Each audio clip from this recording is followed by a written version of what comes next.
Effort. Effort. Effort. Effort.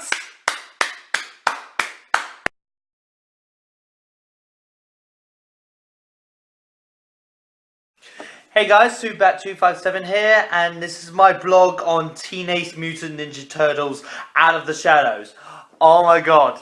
This is the film I wanted when the last film. I wasn't really a big fan of the last Teenage Mutant Ninja Turtles film. I thought it seemed too Michael Bay-ish, and I don't really hate Michael Bay, but I know his work isn't really that great. But this film, so much more effort is put into this film. So much more. This is the film that I wanted. It was so, it focused on the turtles. I'm not gonna go into the story because I probably might go into spoilers. But with the story, I want you to go into the story free. So this film does what you would expect and what you kind of want. It focuses on the turtles. That's not the only element that I'm really pleased with, but that is one of the that is one of the 50th. That's the 50% what I wanted it to be, because the turtles even though I wasn't really a big fan of the last one, I can still admit that the turtles were the best bit of the other one. What else? Bebop and Rocksteady.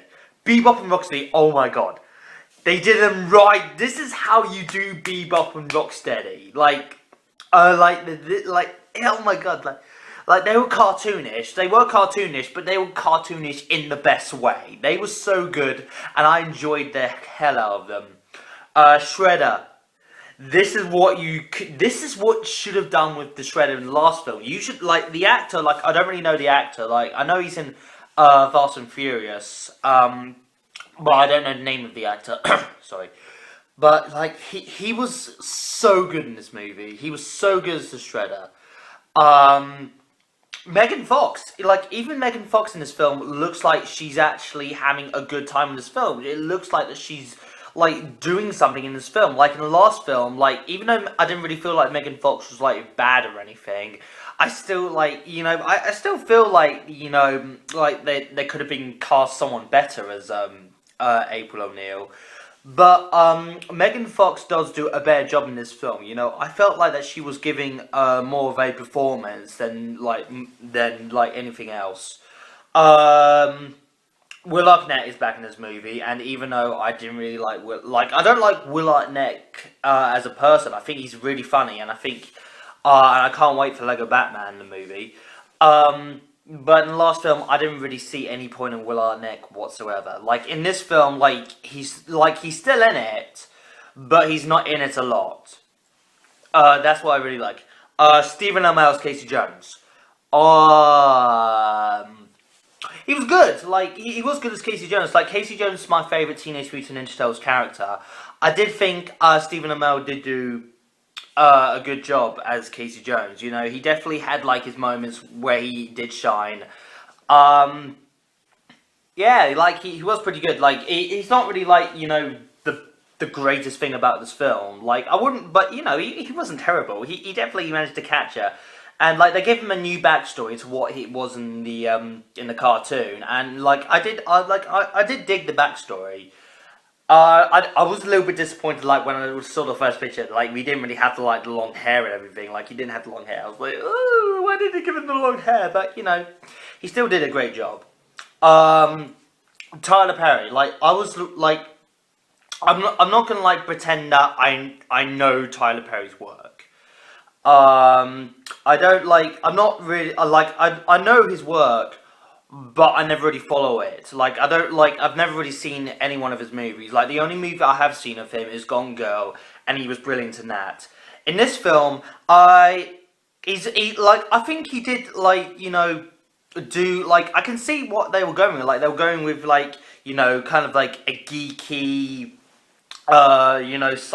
really smart guy. And he definitely, I think he definitely pulled that through. There were some moments where he did get a bit too cartoonish, but never at the point where I thought that he was annoying. So I give Tyler Perry props. Well done, Tyler Perry.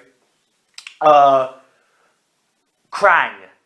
Krang, yes, Krang was that was the thing. Like Krang's not in the movie a lot, but everything to do with the film is trying to like bring Krang into like the world.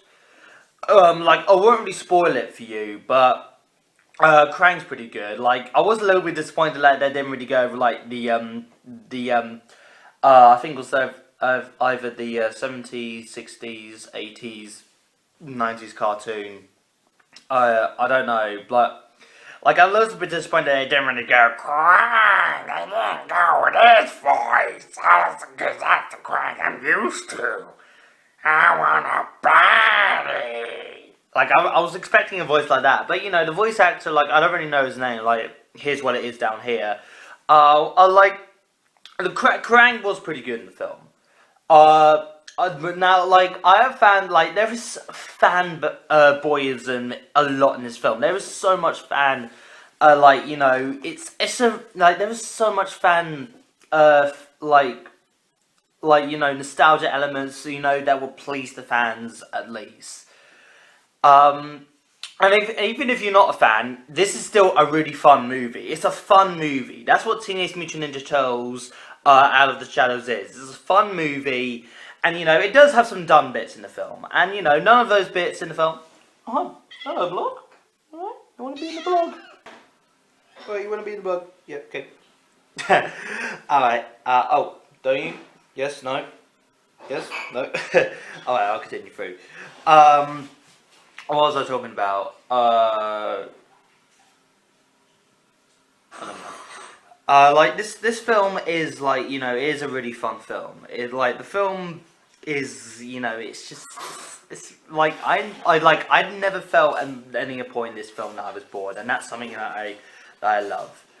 Um, um, oh yeah, like a little bit like I'm nitpicking a bit, but like these are like a few bits that I'm just nitpicking about. Like that the bit where they're in the when they're jumping to the like you saw in the trailer, like the bit when they're on the plane, they're jumping to that other plane. There was a bit in the film where, you know, not really like, you know, the bit where Ralph splattered against the window and, you know, he, like, I'm not gonna, I thought that was pretty funny in the trailer, I thought it was pretty funny there. Like, I know the logic, you know, he would die, but that's not what I'm complaining about. Like, there's, like, another side shot where, you know, the plane is going through, and you see, like, Ralph falling, like, he's tumbling, and there's even a bit where it looks like that he's, like, it looked like that he was going, like, past the aeroplane. So like that's something that I don't know if that was a fact, but like I probably need to see the movie again to actually like confirm that. Um, what else? There was something else. Was that? Oh yeah. The final fight between Krang, like there was also like again with Raph, like it was Raph just the complaint about the film. With Raph, there was a bit where where you know they were going to fight Krang. You know, the first like you know actual action or actual moment was when the turtles were running up at Krang, and then Krang just kicks both all of the turtles, and like, it looked really cool. But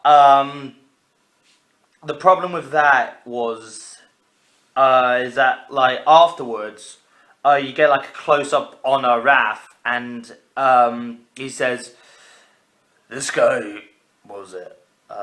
Okay, this guy's tougher than he looks." It's like,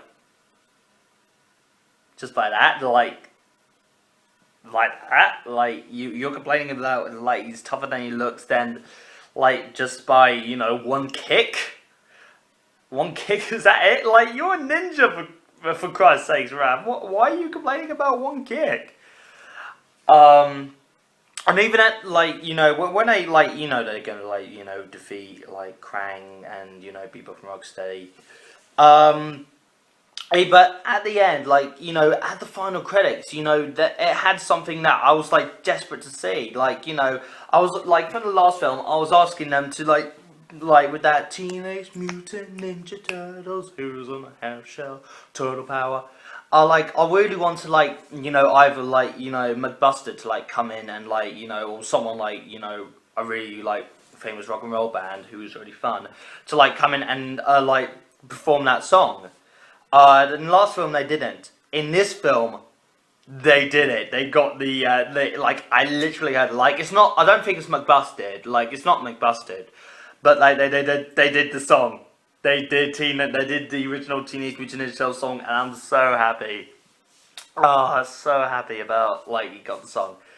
And like I would recommend it if you're a Turtles fan and is just like I'm probably gonna like fanboy even when I'm editing this. I am also since we're on the subject of like Teenage Mutant Ninja Turtles and since I just mentioned Stephen Amell, I am bringing up a new thing like called Shut Up and Talk About the series, which is a new series which I'm going to be talking about a TV show which is going to be voice acted and like well not voice acted but voice overed. And I'm going to be talking about a TV show. Like, that's not going to affect what I'm doing right here for my blogs. But that is something that I am planning to do just to, evolve my channel a bit. Yeah, so and I'm going to be starting with Season 1 of Arrow. I don't know when I'm going to, like, start do that, but it's going to be, like, completely scripted. Like, when I do the, like, stuff like this, it's completely unscripted. So, like, that's why I'm like, oh, yeah, what am I saying about this? It's completely unscripted. But when I do, like, one of those, it's going to be completely scripted and, well, completely noted. And, yeah, like, I'm definitely going to be doing it. Alright, see you next time. Bye.